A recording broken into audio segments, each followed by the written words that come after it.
soit béni. Le jeune Samuel dans le temple, tout jeune de Haute-Île. Que Dieu soit béni et glorifié. Je pense qu'on pourrait ce soir écouter un petit témoignage. Ça m'est traversé l'esprit. Bon, je ne fais pas toujours les choses par inspiration de Dieu, toujours à tout le temps, vous dites, à tous les coups. Mais je me rends compte que bien des fois, quand j'appelle quelqu'un, la personne disait dans son cœur, et ça m'encourageait, c'est normal, je le sentais de Dieu. Et voilà, on est encouragé juste par ce mot-là, de dire au Seigneur, on ne fait pas n'importe quoi, on ne privilège pas une quête simplement on sait se diriger par Dieu et par le Saint-Esprit. Maintenant, la Candy qui vient ici, pour dire deux mots de la part du Seigneur, surtout un témoignage, on va avoir une expérience qui fasse du bien à chacun de nous. Que Dieu le bénisse. Amen.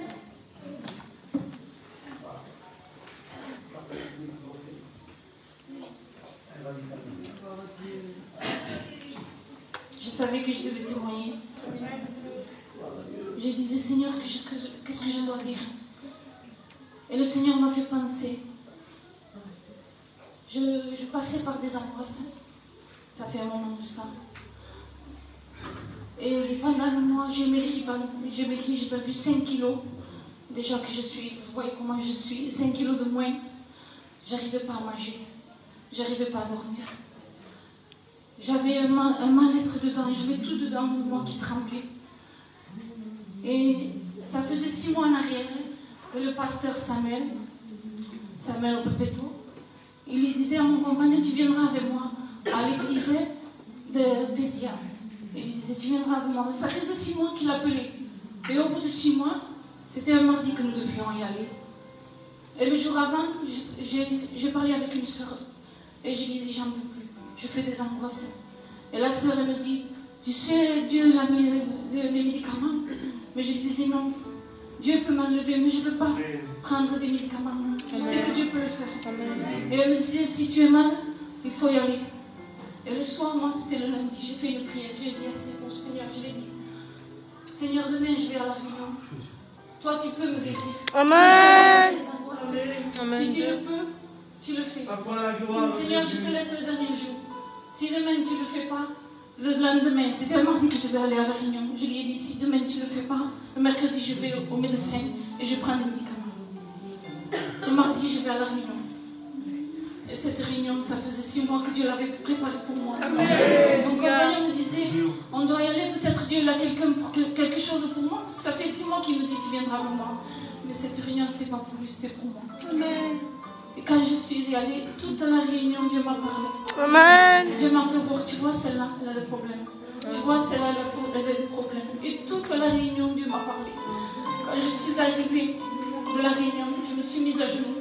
J'ai remercié le Seigneur, je lui ai dit, Seigneur, tu es le Dieu qui me tout. Amen. Je lui ai dit, merci Seigneur, parce que tu me fais voir que mes problèmes ne sont pas grands, quand il y en a d'autres plus grands que les miens. Et à partir de ce jour, le Seigneur a enlevé les angoisses. Amen. Je me suis réveillée, les angoisses étaient totalement parties. Parce que j'ai mis ma confiance en Jésus. Et depuis ce jour, quand les angoisses reviennent, je lui dis, Seigneur, non, tu me les as enlevées, tu ne permettras pas que l'ennemi me reprenne. Et je mets ma confiance en Jésus. Amen. Parce que tout le monde passe des angoisses.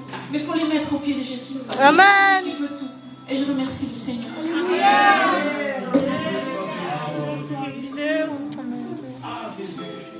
Pendant que je parlais comme ça, dans son témoignage, bien sûr, je pensais dans mon cœur, tout à fait, je voyais Élie dans le désert.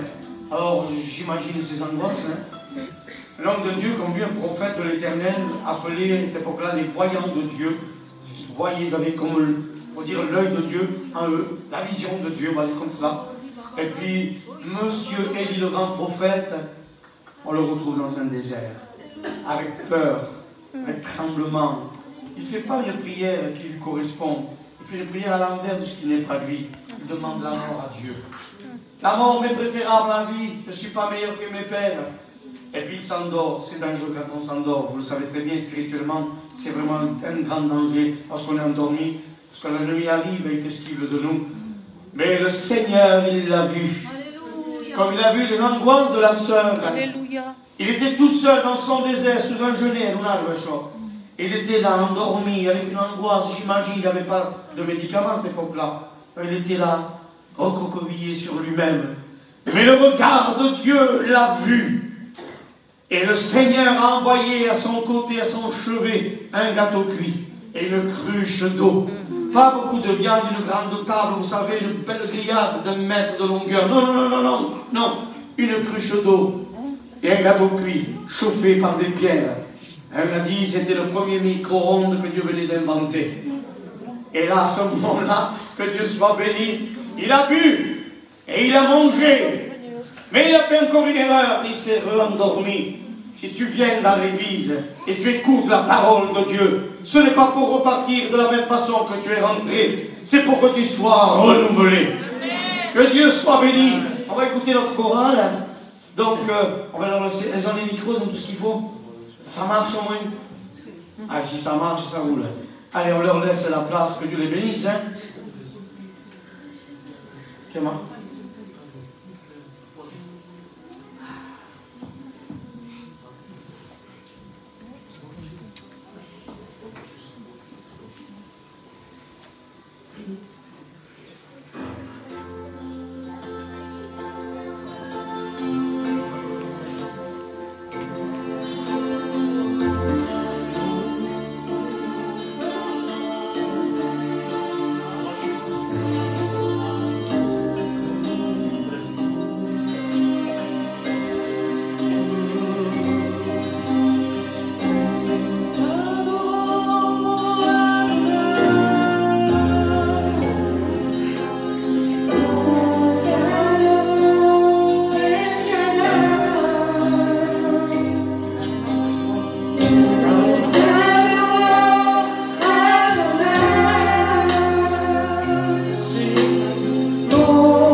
j'étais encore pauvre, là tu me voyais.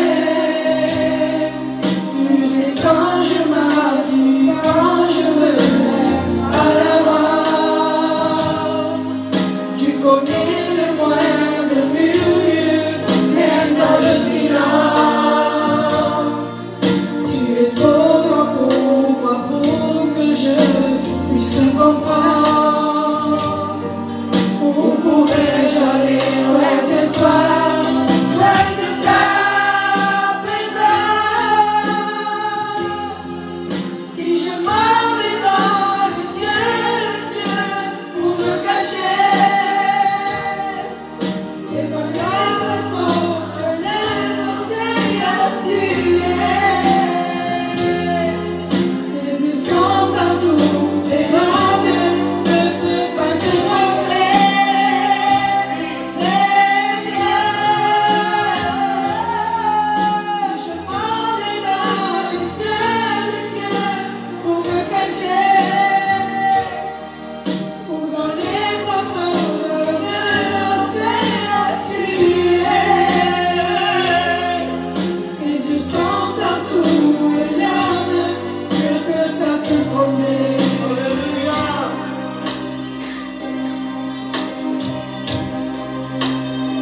Que Dieu soit béni. Vous êtes bien dans la maison de Dieu? Amen. Vous avez des figures qui sont là ou sont ça? C'est un mignon, moi, je ne m'ennuie pas dans les réunions. Devant Dieu, j'ai des moments qui sont plus difficiles que les autres. Si je vous dis que c'est pour ma vie, ce n'est pas une vérité. Et vous ne me croirez pas. Pas pour ça que c'est pour pas j'y vais. Il y a des moments où c'est plus dur que les autres. Des moments plus critiques que les autres. Et une fois aussi, on est capricieux. Parce qu'on voudrait tellement que les choses soient une fois plates. Ça n'existe pas, une chose plate. Il faut voir ça dans des rêves, hein, mais aussi. Mais dans la réalité, c'est jamais plat. Et puis un chrétien qui n'a jamais de combat, il doit se poser quelques questions. Comment ça se fait en tant que chrétien? C'est pas qu'on demande d'avoir des combats, on n'est pas. Hein, il va être fanatique. Hein. Seigneur, envoie-moi des combats. Moi, je ne prie pas comme ça dans ce sens-là. Toi, tu veux prier comme ça? Prie. Moi, non. Je ne dis pas, Seigneur, envoie-moi un combat. Mais si j'ai un combat, je dis, Seigneur, aide-moi à combattre. Parce que Dieu a une épée. C'est l'épée de sa parole. Et l'épée de sa parole, elle est puissante. Est-ce qu'on le croit ce soir? Que Dieu soit béni. Je pense qu'on pourrait...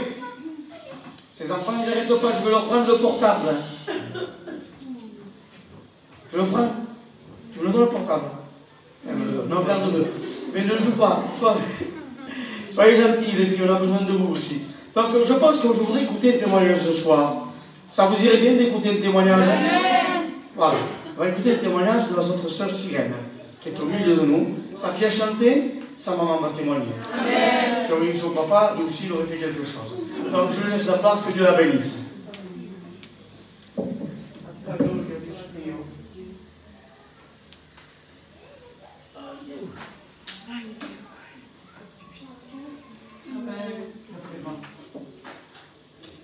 Alors, je vais vous expliquer comment j'ai rencontré Jésus. Moi, vous savez, j'ai grandi dans une famille chrétienne, mais c'est pas parce qu'on est là-dedans qu'on devient une chrétienne. Je dis souvent, quand j'en parle aux sœurs, le salut c'est un choix. Et moi, ce choix, malheureusement, je ne l'avais pas fait. Je vivais ma vie comme bon me semblait. Je pensais que j'étais heureuse.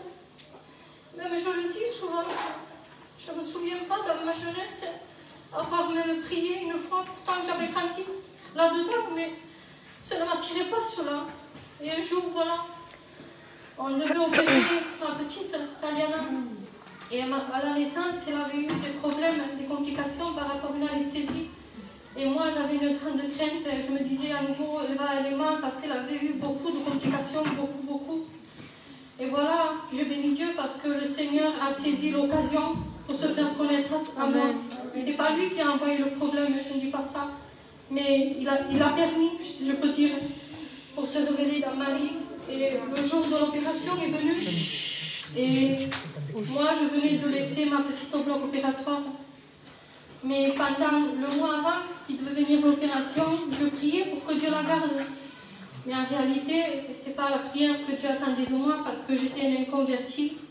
Et le Seigneur attendait de moi une prière de repentance, mais cela je ne le faisais pas. Je priais juste pour ma petite. Et le jour où je l'ai laissée au bloc, je remontais. Et là, je bénis Dieu parce que le Seigneur a permis que je fasse une expérience avec lui. Amen. Lorsque je me rendais à la chambre, à nouveau, là où il y avait mes parents, là d'un coup, j'ai senti la présence de Jésus. Alléluia. Il était à ma droite. Et il marchait pas à pas à côté de moi. Et j'ai senti une paix. Alors, j'ai été tellement bien que je me suis dit, dès que je rentre, je vais prier Dieu. J'ai dit, je m'en fous qu'il y ait mes parents. Je n'avais même pas de honte. Je dis, je vais rentrer dans la salle de bain et je veux prier. Et là, je me suis dirigée de suite dans la salle de bain. J'ai fermé la porte à double tour, je me rappelle.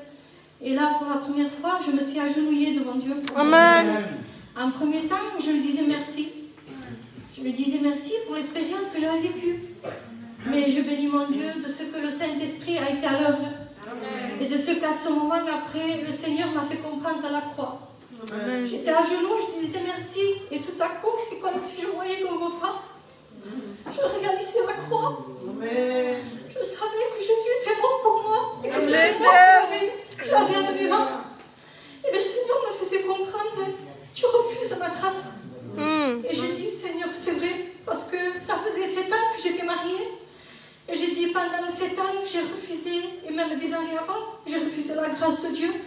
Parce que si je vous offre un cadeau et que vous ne le prenez pas, mais ça revient à le refuser. Et c'est ce que moi je faisais, sans m'apercevoir. Et je lui ai dit, peut-être ça va vous étonner. Je n'ai même pas demandé pardon, mais mon cœur criait, soupirait à Dieu pour qu'il rentre dans mon cœur. C'était la même prière, c'était une prière de repentance. J'ai dit, Seigneur, rentre maintenant et transforme-moi. Je vous le promets, c'est devant mon Dieu que je le dis. Dès que je me suis levée, j'étais une nouvelle créature. Amen. Je voyais différemment, je parlais, mon langage avait été changé. J'avais l'amour pour les âmes, je voulais que tout le monde aille à Jésus. Je disais, c'est pas possible qu'ils ne le rencontrent pas, qu'ils ne veuillent pas de Dieu.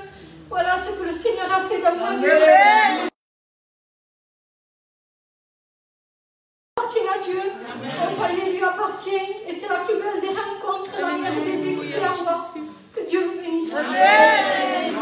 Alléluia.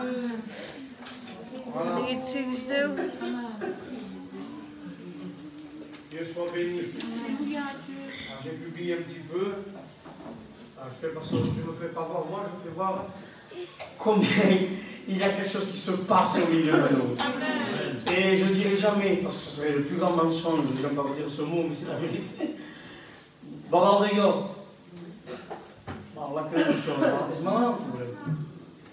Heureusement que Dieu est au milieu de nous.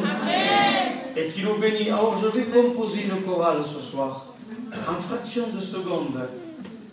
Moi, la musique, ça me plaît depuis 13 ans, que je joue au piano. J'ai 52 ans. Donc je vais appeler des sœurs. Shannon, je ne t'appelle pas à toi, tu ne viens pas chanter.